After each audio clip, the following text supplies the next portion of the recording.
Assalamu alaikum. I'm making this video following a conversation that I had with a friend earlier today who is using a lot of the techniques that I've used to effectively learn the Arabic language, but there's some techniques that he's not using and he's been having a hard time with his study of the Arabic language. So currently they're using Al-Araby Bayna Yadak textbooks to primarily focus on grammar, and they're doing that independently without a teacher, where they go through the dialogue and the sentence mine, the content that's in the Al-Araby Bayna Yadak dialogue. I have a video that goes through how I sentence mine Al-Araby Bayna Yadak, which you can check out on my channel. But he will sentence mine the Al-Araby Bayna Yadak dialogue, and he has a separate grammar class that he does. But he's having a very hard time with grasping a lot of the new vocabulary that comes in the book.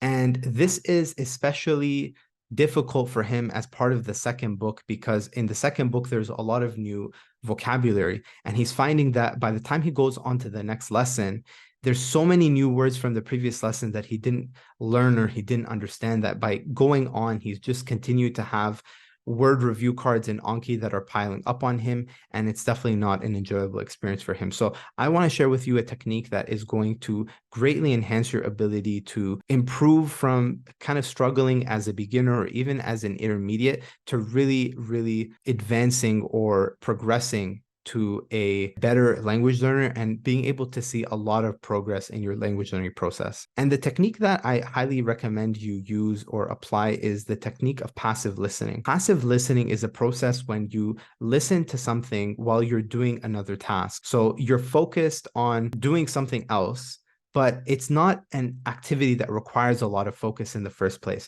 So this could be, for example, going to the gym, going for a walk, doing household activities. You're not really having to give a lot of attention to driving the car or walking or vacuuming your house. So you have the ability to pay some attention to something else at the same time. And a lot of people will use this time to maybe listen to audiobooks or podcasts. But the thing I propose you do is you listen or you re-listen to the content that you've already learned previously. So let's say my friend, for example, is going through Al-Araby Bayna Yadak. So my proposal to him is stop listening to anything else if you are in that case, and just start listening to the audio that you previously covered from the dialogues that you just learned perhaps over the past week. So let's say there's 3 dialogues that you learned over the past week. Just have them on repeat on your headphones, and as you walk, as you drive, as you do household chores, you just listen to them over and over again until it sinks in. And I truly believe if you're not using this technique and you're having a difficult time or you're having a tough time learning the language, I believe by implementing this technique, you're going to greatly enhance your ability to make progress in the language. And I think you're going to start to feel your own progress as you start to implement this technique. So I'm going to go ahead now, and I'm actually in front of my laptop. I'm going to share with you how you can practically do this by sharing my screen and using a program called Audacity to help enhance this process or optimize it for you as you go through the steps of trying to do passive listening. So I'm going to share my screen now. So what I'm going to share is Audacity. The program Audacity has been a great source of help for me as I've learned the Arabic language. I wish I had discovered it sooner, but it has a lot of great capabilities that will help you to improve your ability to learn the Arabic language. So I'm just going to make sure that I'm sharing my audio, and I'm just going to demonstrate here. So this should be the introduction here, like this audio up until from the beginning here. So yeah, he goes through the intro. So the chapter or unit is at-tahiyya wa ta'aruf, the first lesson, the first dialogue. So all of this stuff is not part of the dialogue. And it's right here, 30 seconds into the first dialogue, that you're actually getting content. So the reason why I'm telling you to use Audacity is because what I would want you to do is just delete that.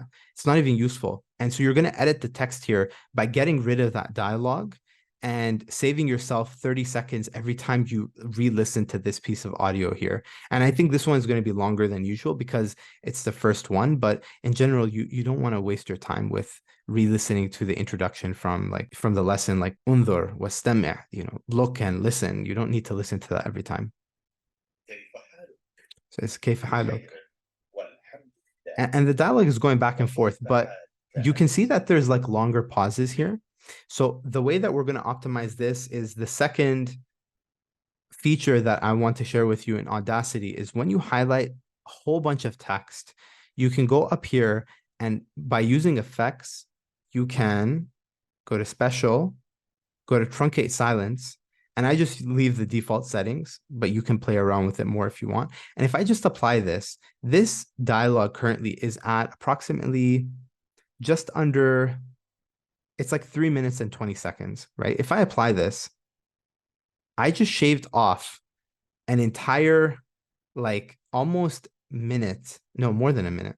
Wow. I shaved off over a minute, almost 2 minutes of this dialogue, where now if I go scroll in, see it truncated the silence. So it removed all of these gaps so that when I'm listening to it, I'm going to be able to go through the audio many more times than if I didn't do this. And when I truncate it, all I have to do now is if everything in this audio file is up to par and it has everything that I really need in it, then what I'll simply do is I'll just go to file and I'll export it. And I can export the selected audio because I have everything selected, throw it into a folder. And then my recommendation from there would be, if you're using, for example, if you're using an iPhone, then you can upload it into the music app on the iPhone. And I think, if I'm not mistaken, on a fully charged iPhone, you can leave the audio playing for like 12 hours. And if you can do that, I would recommend it. And what I've done, I'm gonna grab these here. I have a wraparound set of headphones that I got for myself.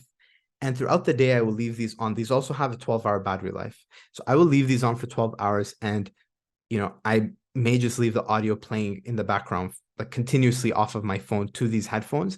And whenever I have a spare moment, I'll just take these out and I'll put them in my ear, and there's no effort. And I just start increasing my passive listening. And as I mentioned before, what's going to happen is the audio from, for example, Al-Araby Bayna Yadak, if that's the text that you're going through, what's going to happen is it's just going to become more and more ingrained within you, that audio and the words from it and the grammatical structure from it. And it's going to become so much easier when you move on to new material because it's like you've mastered the material that you're currently working on. Okay. So I recommend giving this technique a shot. I've used this technique quite extensively. I've done it with Harry Potter through books 1 and 2, where each chapter I would make it into a separate MP3 file and I would upload it to my iPhone. And then as I going on walks, as I drive, I would literally just listen to it as I do stuff throughout the day, as I'm sitting at my desk even. So that way that constantly just reinforcing the vocabulary as well as the grammar structure. So give this technique a shot. If you do give it a shot, let me know your thoughts in the comments and subscribe for more content. Wassalamu alaikum.